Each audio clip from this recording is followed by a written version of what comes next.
Les piranhas. La légende fait d'eux les poissons les plus féroces au monde. Avec leurs dents tranchantes comme des lames de rasoir, ils chassent en meute et dépouillent un corps de sa chair en quelques minutes. Ils ont la réputation d'être des prédateurs mangeurs d'hommes. La chair avait été totalement rongée, il ne restait que les bottes. Mais leur réputation est-elle méritée? La légende qui fait des piranhas des monstres assoiffés de sang n'est pas du tout justifiée. Je m'appelle Jeremy Wade. Je suis biologiste et pêcheur de l'extrême. Ma mission est de découvrir si les piranhas sont vraiment les monstres absolus du fleuve Amazone. Ils ont simplement vu l'eau bouger, là où les piranhas dévoraient l'enfant.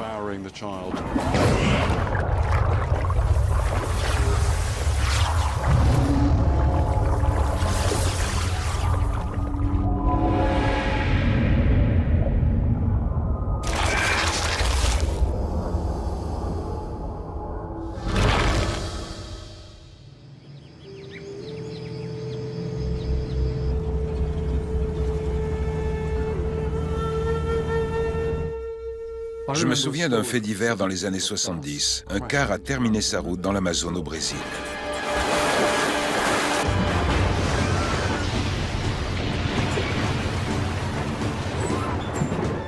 Les passagers ont été dévorés vivants par les piranhas.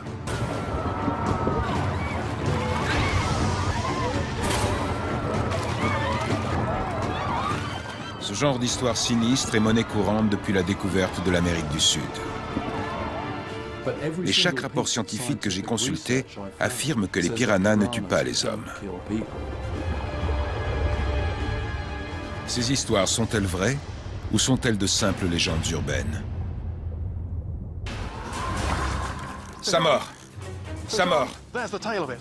J'ai parcouru la planète et risqué ma vie pour démontrer qu'il y avait d'énormes monstres cannibales là où on s'y attend le moins. Regardez cette gueule! Dans nos fleuves et nos rivières. Cette fois, je fais la part belle aux petits.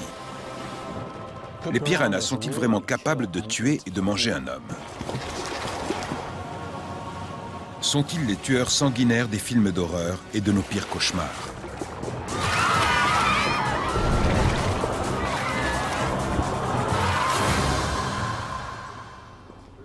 Je me rends au zoo de Londres pour rencontrer Brian Zimmerman, spécialiste en piranhas et conservateur adjoint de l'aquarium.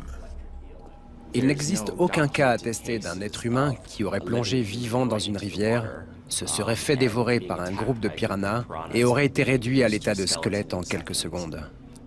Mais les piranhas sont carnivores. S'ils ont faim, ils sont sûrement capables d'attaquer pour se nourrir. Je ne vois pas en quoi un homme serait différent d'une aigrette qui tombe dans l'eau. Pour un piranha, c'est une source de nourriture potentielle. Mais à ma connaissance, ça n'est jamais arrivé. Si Brian Zimmerman pense que les piranhas n'ont jamais attaqué et tué un être humain en vie, l'accident de car dont je me souviens a-t-il réellement eu lieu? Je décide de me rendre à Manaus, une ville au bord de l'Amazone, pour élucider ce mystère et peut-être trouver la preuve d'une attaque de piranhas où les gens auraient été dévorés vivants.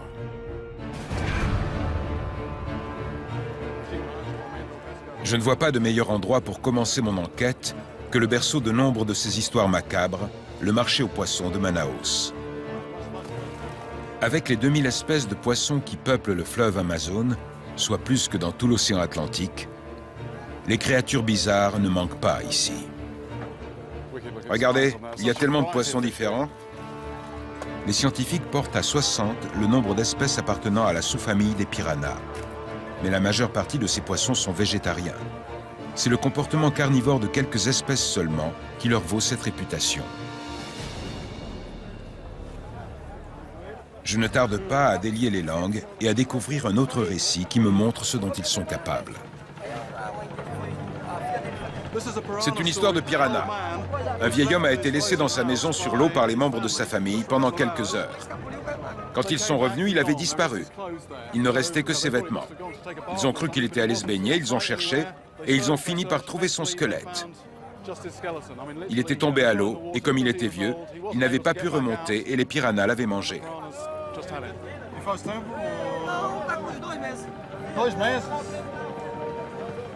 C'était il y a 2 mois. Encore une histoire qui fait froid dans le dos. Malheureusement, je ne parviens pas à obtenir un nom, ni même un lieu. Je vais devoir continuer mes recherches pour trouver un témoin qui aurait assisté à une attaque mortelle de piranhas.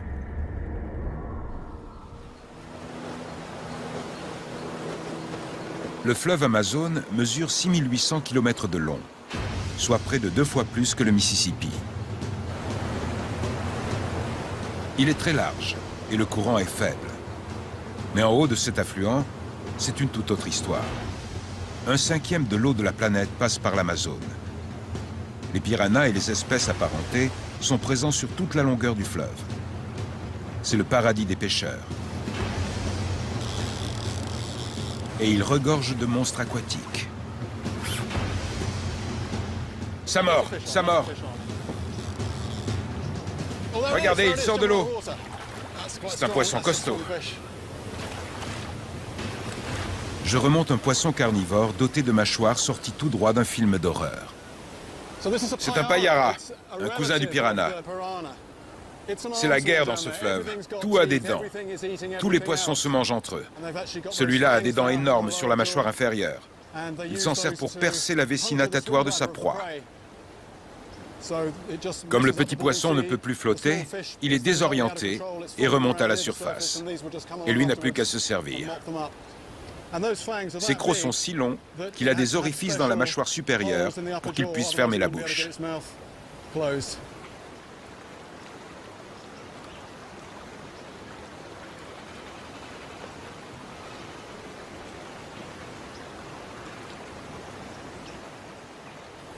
C'est une machine très complexe, dont on ne voit pas tous les rouages.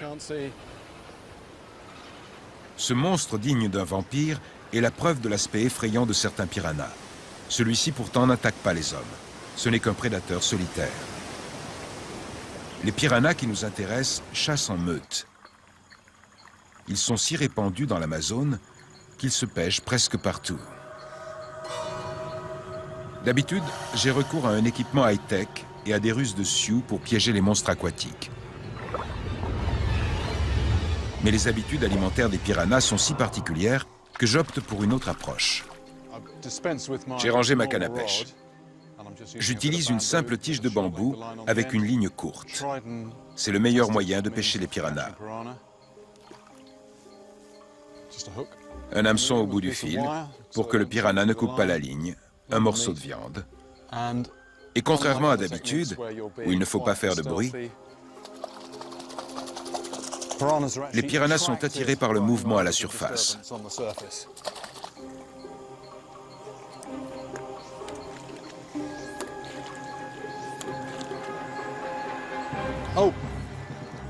Et voilà, un piranha à ventre rouge.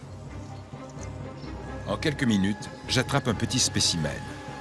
Malgré sa taille, il a des dents assez pointues pour arracher un morceau de chair en une seule morsure. Multipliez ça par des centaines de poissons affamés et vous obtenez des milliers de morsures capables d'entraîner la mort.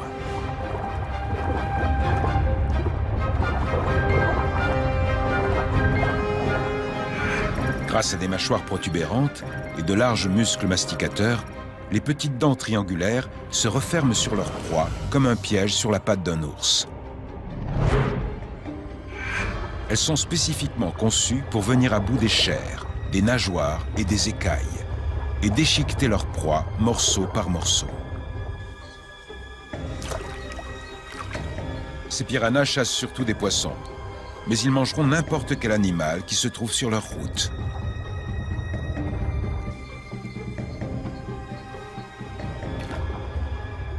Et dans cet affluent, presque chaque prise que je remonte est un piranha.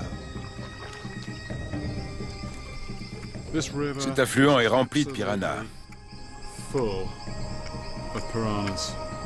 y en a partout. Mais ça ne veut pas dire que je ne peux pas faire ça.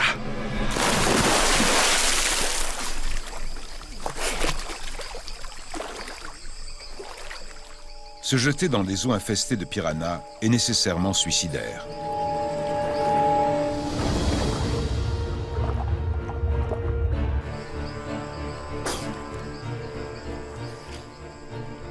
Ces eaux sont peut-être infestées de piranhas, mais ils ne m'attaquent pas.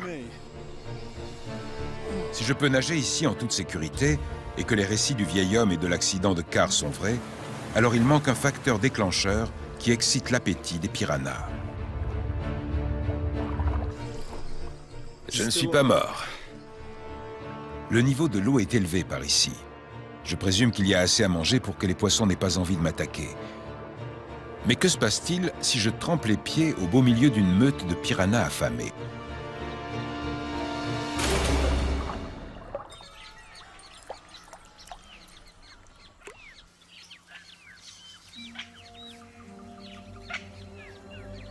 Bienvenue dans mon bassin de piranhas. De retour à mon hôtel, comme un méchant dans les films de James Bond, j'ai rempli un petit bassin d'une centaine de piranhas à ventre rouge qui n'ont pas mangé depuis des jours. C'est l'occasion rêvée de tester leur voracité. Tout le monde sait que les requins sont excités par le goût du sang. Je me demande si les piranhas ont la même sensibilité. J'ai un hameçon, je vais le savoir tout de suite, en sacrifiant un peu de mon sang. Et on verra.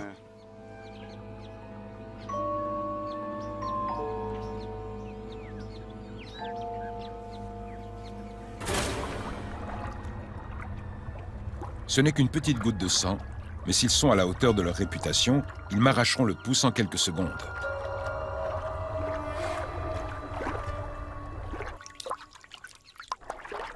L'expérience n'est pas très concluante.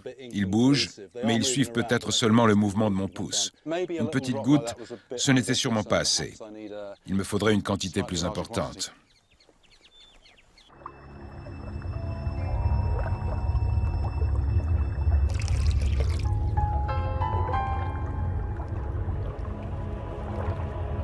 Les piranhas se sont adaptés aux eaux marécageuses et troubles de l'Amazone, où on ne voit rien à 30 cm. Il leur faut un excellent odorat pour repérer leur prochain repas. La réaction est immédiate. Ils se sont rués sur le nuage de sang et cherchent quelque chose à se mettre sous la dent. Mais il n'y a rien pour l'instant. C'est le moment de plonger un morceau de viande. Le sang excite indiscutablement leur appétit. Et il y en avait certainement dans l'eau suite à l'accident de car. Je me demande comment mes piranhas vont réagir à un gros morceau de viande.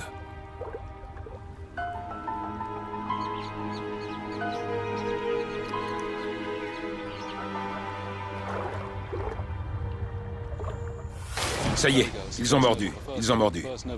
Ils rappliquent tous. Quand le premier a commencé, les autres se jettent dessus. Les piranhas réagissent au mouvement des autres membres du groupe en train de se nourrir, ce qui les incite à faire comme eux. Dès qu'un poisson a pris une bouchée, il se retire pour faciliter une rotation rapide et que son tour revienne plus vite. Pas étonnant que les piranhas soient réputés pour dévorer la chair jusqu'à l'os en quelques minutes. Ils aiment la viande, c'est sûr. Mais je me demande comment ils vont réagir à quelque chose de vivant.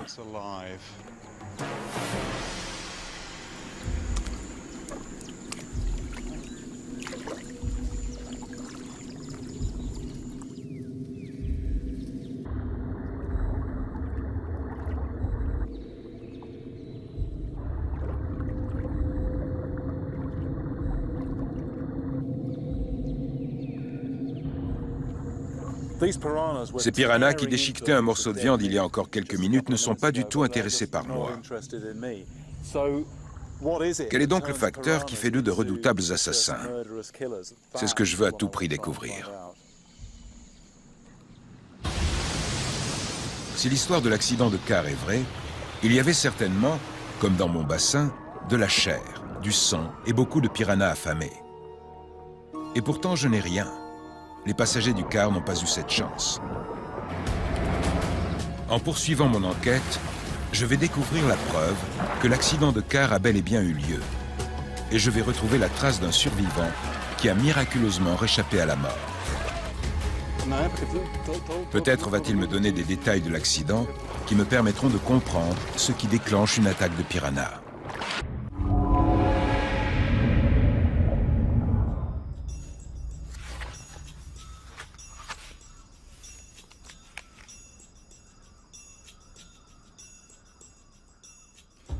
J'ai réussi à retrouver un article de presse des années 70 qui décrit en détail l'accident de car où certains passagers auraient été dévorés vivants. Il est écrit que le 14 novembre 1976, le car se rendait de Manaus à la ville d'Itacoatiara, soit un voyage d'environ 5 heures. Après avoir conduit toute la nuit, le car a terminé sa course dans un affluent de l'Amazone, tuant 39 personnes. L'article mentionne le nom d'un survivant, Dirceu Araujo. J'ai réussi à retrouver sa trace pour l'interroger sur ses souvenirs de ce jour funeste et déterminer ou non la culpabilité des piranhas.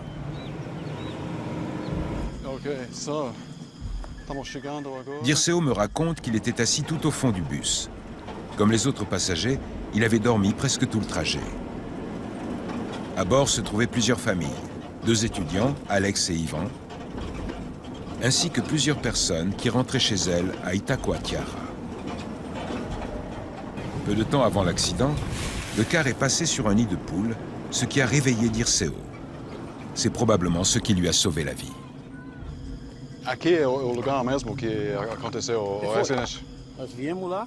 C'est précisément ici qu'a eu lieu l'accident. Le car est arrivé par là et est descendu dans la rivière à cet endroit. Dirceu ignore si les freins ont lâché ou si le car a glissé. Mais le chauffeur avait déjà fait le trajet plusieurs fois ce même jour. Les journaux de l'époque ont suggéré qu'il s'était endormi et à l'embarcadère du bac ne s'était pas arrêté.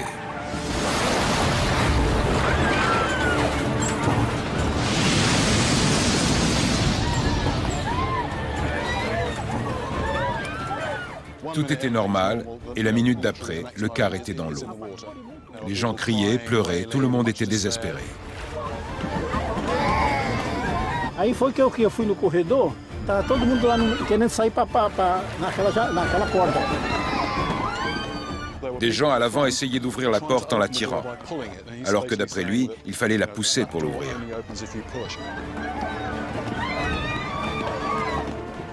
Puis l'eau a commencé à pénétrer et il est retourné s'asseoir au fond. Un garçon essayait de casser une vitre. Puis Dirceu a vu le pied du garçon disparaître dans l'eau. Il a vu son pied, l'a suivi et a réussi à s'échapper par la même ouverture. Que passei a cintura e essa perna aqui, uma moça pegou nesse daqui. Au moment où il sortait du car, quelqu'un l'a attrapé par la jambe. Vous vous rendez compte? Quelqu'un le retenait par la jambe alors qu'il essayait de rejoindre la surface. Il a dû donner des coups de pied pour se libérer et s'échapper. 39 personnes sont restées prisonnières à bord et ont perdu la vie. Dans la panique, Dirceu ne se souvient pas d'avoir vu des piranhas. Donc personne ne sait combien de temps après l'accident ils ont attaqué les victimes.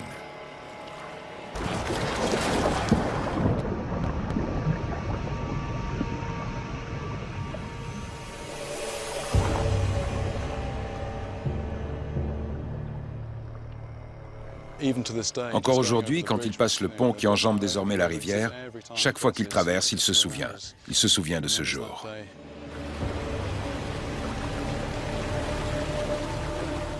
Il a fallu plusieurs heures aux secouristes pour sortir le véhicule de l'eau. C'était bien trop tard pour retrouver des survivants. Foi 3 meninas grandonas assim e uma que é recém-nascida. Só, o resto tudo foi adulto. 3 enfants et un bébé de la même famille ont été remontés morts. Il dit que plusieurs familles ont perdu 2 ou 3 parents dans cet accident. La plupart des corps étaient identifiables, à l'exception d'un seul. Estragado por causa de piranha. La chair avait totalement été rongée. Il ne restait que les bottes. Tout le reste avait disparu. L'homme a été identifié par la suite. Il s'agissait d'Almandino Franço. Je rends visite à son frère, Mabio, qui a une théorie sur ce qui s'est passé. Ele achou que estava engatado, né? Ele estava com uma roupa, vamos dizer, com a sua forte. Almendino portait des vêtements épais. Il pense qu'une partie de ses vêtements s'est accrochée dans le véhicule, ce qui l'aurait empêché de s'échapper. Como ele foi identificado? Porque ele estava com a documentação no bolso, a identidade estava no bolso dele. Son frère n'a été identifié que par sa carte d'identité qu'il avait dans la poche de sa chemise. Então, que eu meti o braço pensando que ia resistir nada. Estava leve, estava fácil. Le corps de son frère était enveloppé quand il l'a récupéré. Il l'a soulevé et l'a trouvé tellement léger qu'il a su tout de suite, même sans le voir, qu'il ne restait que les os. Les morsures de piranha sont très spécifiques. Et les images qui suivent peuvent choquer certains spectateurs.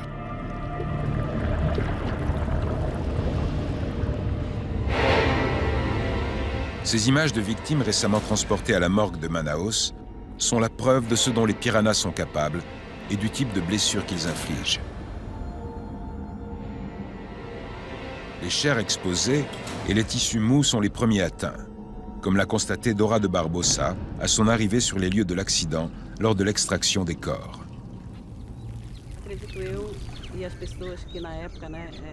Elle me raconte que certaines victimes ont été remontées en lacets. À l'écouter, je prends conscience de ce que signifie perdre quelqu'un dans un accident si terrible. Dora n'avait que 17 ans au moment du drame. Elle vivait à Itacoatiara et venait de commencer une formation d'infirmière. C'est pour ça qu'elle a été envoyée sur les lieux de l'accident. Totalmente o rosto, não tinha nada no rosto, só mesmo nem as cartilagens mesmo tinha, então só os ossos.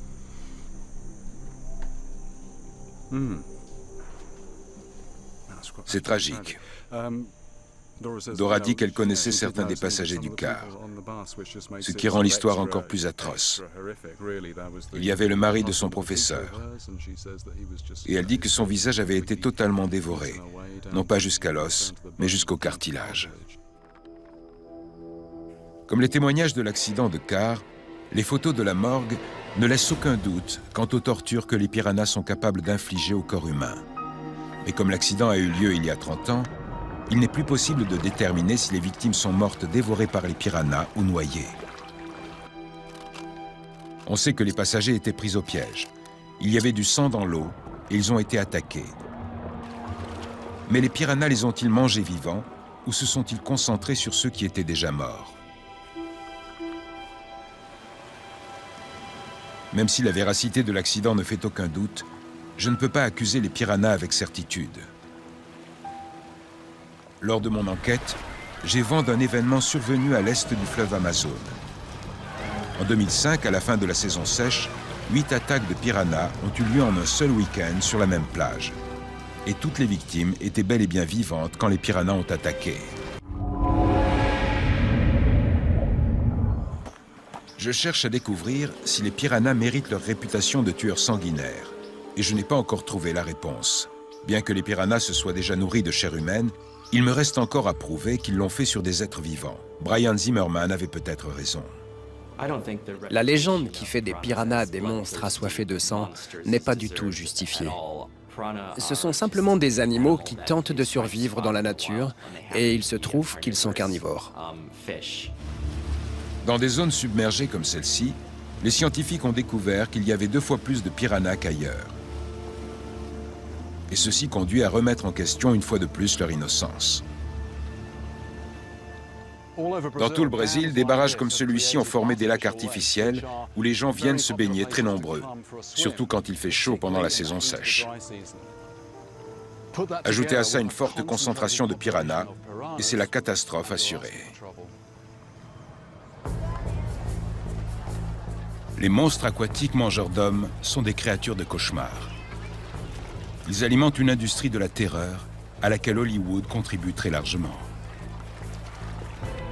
Quand on se baigne dans l'océan, les requins sont une menace très concrète. Beaucoup de gens se baignent en redoutant les créatures qui pourraient nager en profondeur.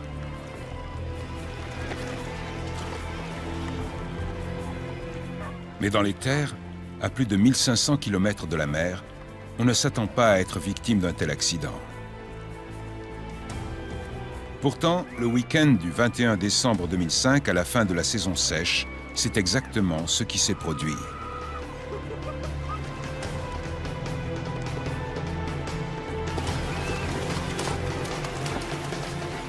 Dans les eaux basses de la fin de saison, 8 personnes ont été attaquées.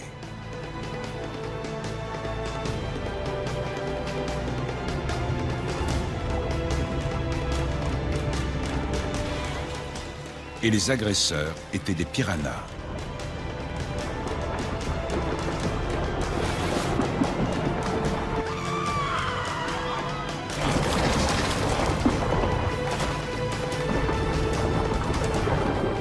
Sur une période de 7 mois, 190 personnes ont été mordues par des piranhas.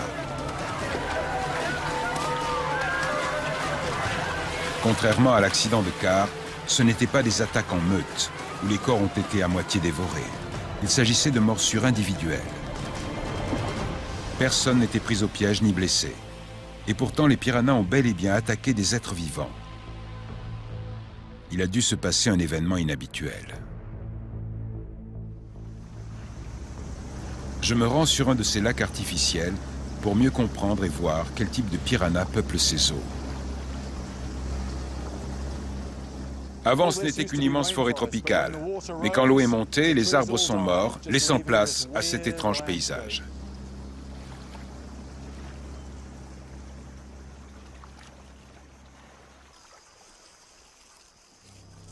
J'ai du foie en guise d'appât, avec beaucoup de sang. Mais c'est parfait pour les piranhas.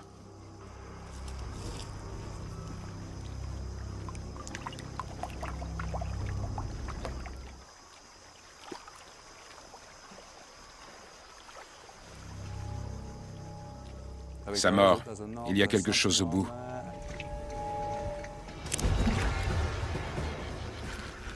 Ça y est, ça y est, ça y est. C'est un beau poisson. C'est un piranha. Mais un gros.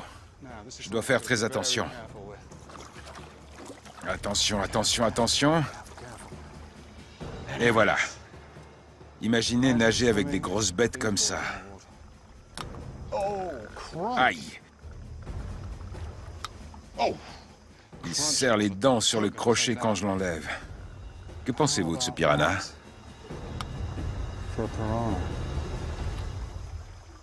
C'est un piranha noir, la plus grosse espèce. Regardez ses dents.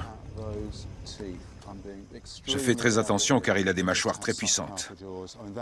Il m'arracherait facilement un morceau de chair. Le trou dans ma peau ferait la même taille que ses mâchoires. Ses dents sont tellement tranchantes que les gens qui se font mordre ne le sentent pas tout de suite. Ils s'en aperçoivent en voyant le sang. Ce sont justement des attaques isolées qui se sont produites sur la plage. Mais ici encore, Brian Zimmerman pense que les intentions des piranhas ont été mal interprétées. Les piranhas font leur nid en eau très peu profonde, car il leur faut de la végétation. Non seulement pour que les œufs se fixent à quelque chose, mais aussi pour que le fretin puisse se cacher après l'éclosion. Quand ces gens se sont fait mordre, j'imagine qu'ils se déplaçaient en eau peu profonde et ont marché sur un nid de piranhas. Et quand un gros mâle défend ses œufs, il est tout à fait prêt à sortir les crocs. Les attaques ont eu lieu alors qu'il y avait beaucoup de monde dans l'eau, pendant les journées les plus chaudes de la fin de la saison sèche. C'est généralement à ce moment, peu après les premières pluies, que les piranhas se reproduisent. Comme la plupart des animaux, ils n'ont fait que protéger leurs petits. Ces attaques multiples sont l'œuvre d'un animal étonnamment protecteur, qui dans ce cas n'avait aucunement l'intention de tuer.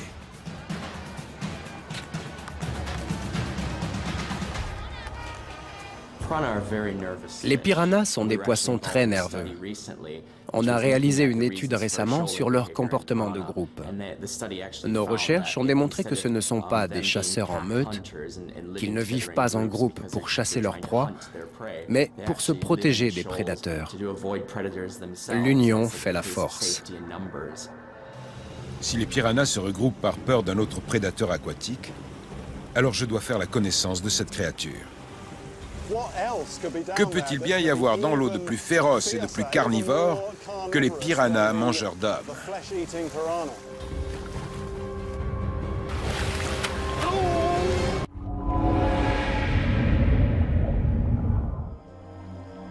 Les piranhas ont la réputation d'être des tueurs impitoyables.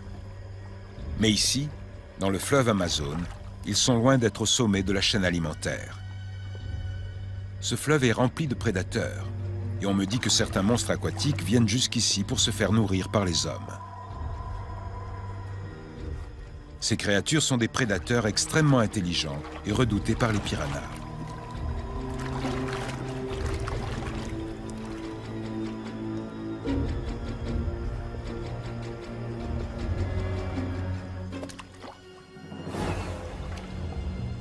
Une fois de plus, je vais jouer les cobayes en nageant à leur rencontre.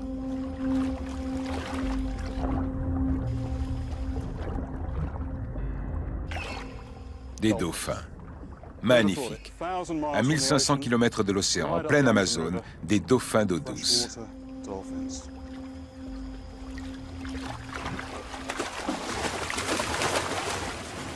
Pour l'instant, ils s'amusent. Mais ils ont aussi un côté obscur.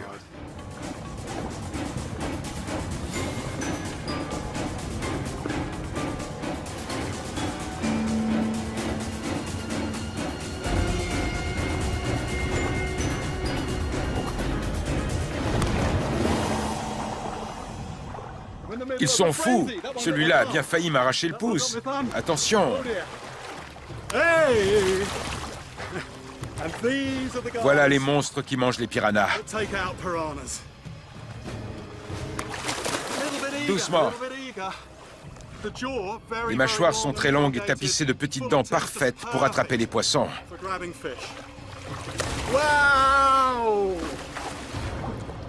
Ils ont aussi un grand front protubérant qui est en fait un organe d'écholocation. Les eaux de l'Amazone sont très troubles et ils ne voient pas leur proie. Mais même dans ce genre de situation, ils parviennent à tuer grâce à leur sonar.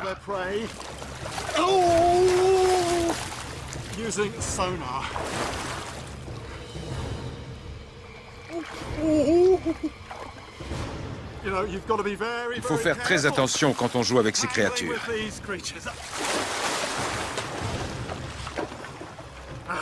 Il est temps de sortir, je crois. L'Amazone est le fleuve qui compte le plus de prédateurs au monde. Ici, tout doit manger ou être mangé.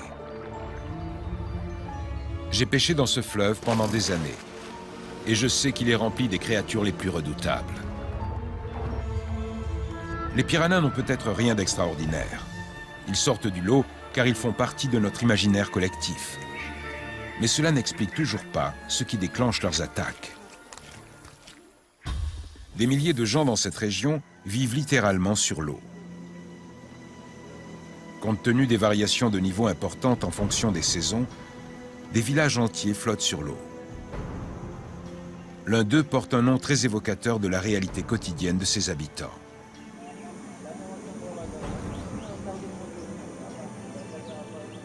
Cet endroit s'appelle la réserve des piranhas.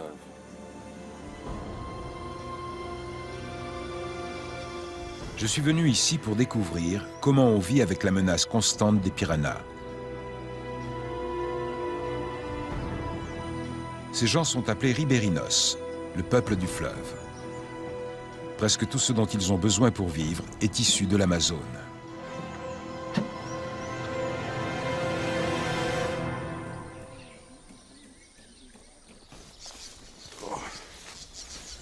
Boa tarde. Boa tarde. Boa tarde. Eu estou atrás de histórias sobre piranha. Será que tem alguma... Sim, senhor. Eu sou vítima de... O senhor mesmo? Mordida. Eu sou eu mesmo. Que tem. Vim aqui na ponta do nariz. Je marchais tranquillement par ici quand j'ai rencontré cet homme. Je lui ai dit que je cherchais des histoires de piranhas. Il m'a répondu qu'il s'était fait croquer le bout du nez. Sa femme avait laissé tomber quelque chose dans l'eau, il a plongé jusqu'à la taille et un piranha lui a mordu le nez.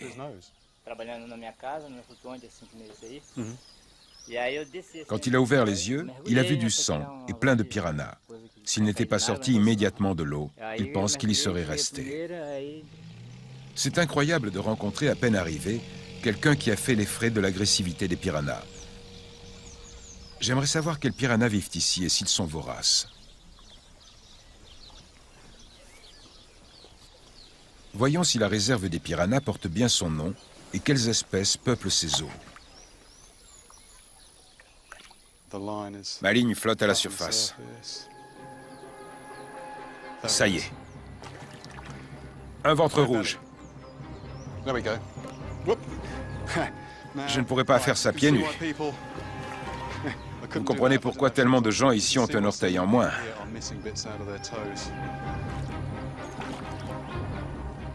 Tous ces piranhas sont des ventres rouges.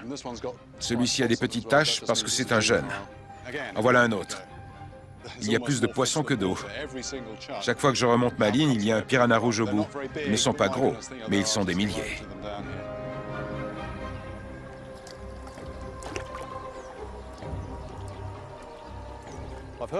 J'ai entendu toutes ces histoires sur les piranhas qui réduisent les corps à l'état de squelette en quelques minutes. J'ai un canard tout frais du marché. Il est temps de faire une expérience.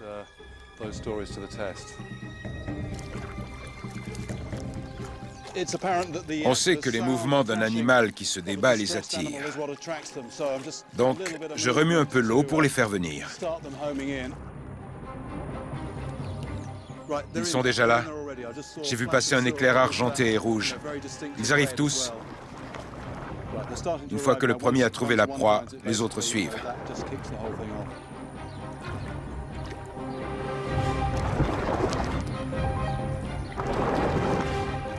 Regardez, ils s'attaquent à la tête.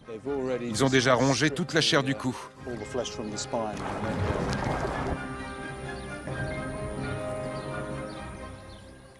Voyons ça.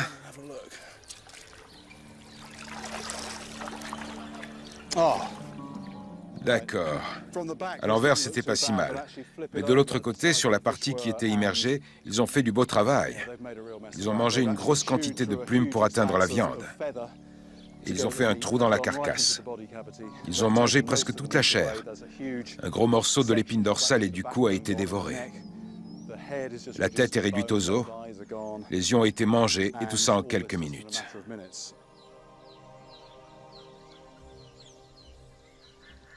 On oublie facilement que la scène vient de se passer devant la porte d'une maison.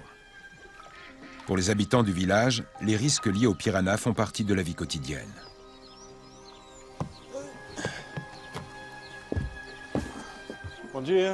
Je rends visite à une famille pour comprendre comment on vit avec une telle menace. Et je découvre une histoire de piranha qui me glace le sang.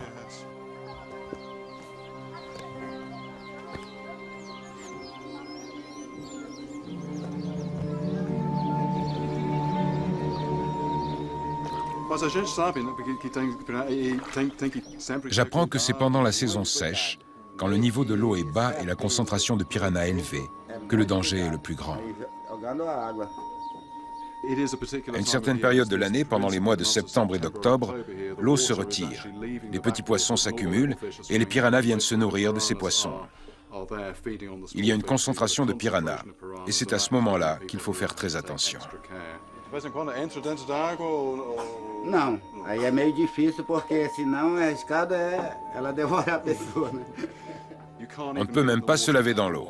Aí tem que ter o vaso para ir catando o peixe e jogando. Ici, l'alimentation de base, c'est le poisson. Et il faut le nettoyer avant de le faire cuire. La seule odeur du poisson mort attire une forte concentration de piranhas. Donc il faut faire très attention.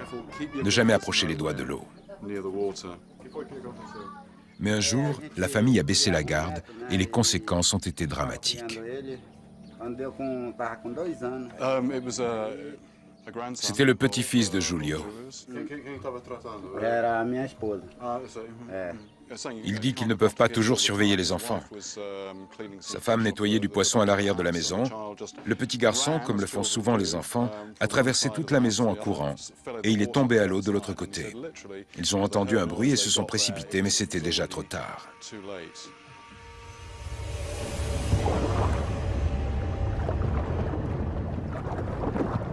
A gente só via era os comeiros da piranha. L'enfant n'est jamais remonté. Ils ont simplement vu l'eau bouger, là où les piranhas dévoraient l'enfant, tout de suite après qu'il fut tombé à l'eau.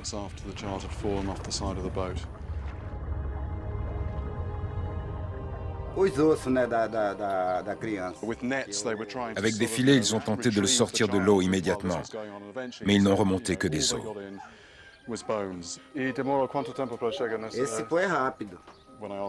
J'ai demandé combien de temps ça avait duré et il m'a dit que ça s'était passé très vite. Il y a tellement de piranhas par ici. J'ai trouvé ce que je cherchais, le témoignage d'un homme qui a vu des piranhas tuer et manger un être humain. Il s'agissait d'un petit garçon de 3 ans que le grand-père préfère ne pas nommer. Mais l'atrocité d'un tel récit m'ôte tout sentiment de satisfaction. C'est une chose d'entendre parler de la légende des piranhas, mais c'en est une autre de parler à quelqu'un qui a vu cette réalité de ses propres yeux. Et ce n'est qu'un village isolé parmi des centaines d'autres, au bord du fleuve Amazone. Qui sait combien de cas identiques n'ont jamais été déclarés aux autorités? J'essaie d'imaginer ce que ça fait de vivre dans une cabane sur l'eau, avec des dizaines d'enfants qui courent partout, comme tous les enfants. Comment toujours garder un œil sur eux? Ils courent au bord de l'eau et potentiellement, à cette époque de l'année, en quelques secondes, ils peuvent être dévorés. Comment peut-on vivre avec ça?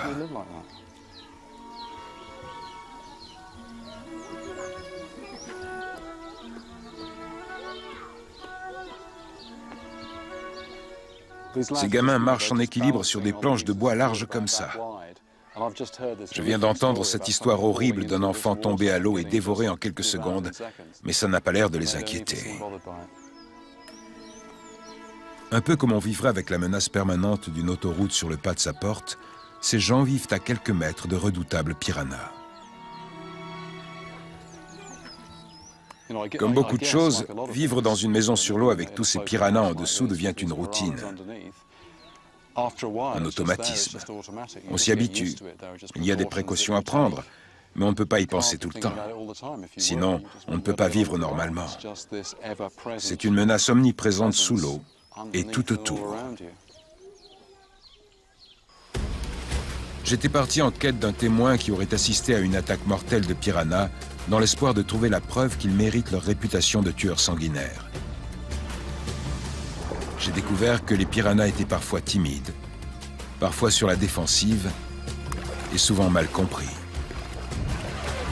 Mais lorsque tous les facteurs déclencheurs sont réunis, la saison propice, la présence de sang, la panique lorsqu'une personne tombe à l'eau, se retrouve prise au piège ou affaiblie, l'attaque de piranhas est inévitable.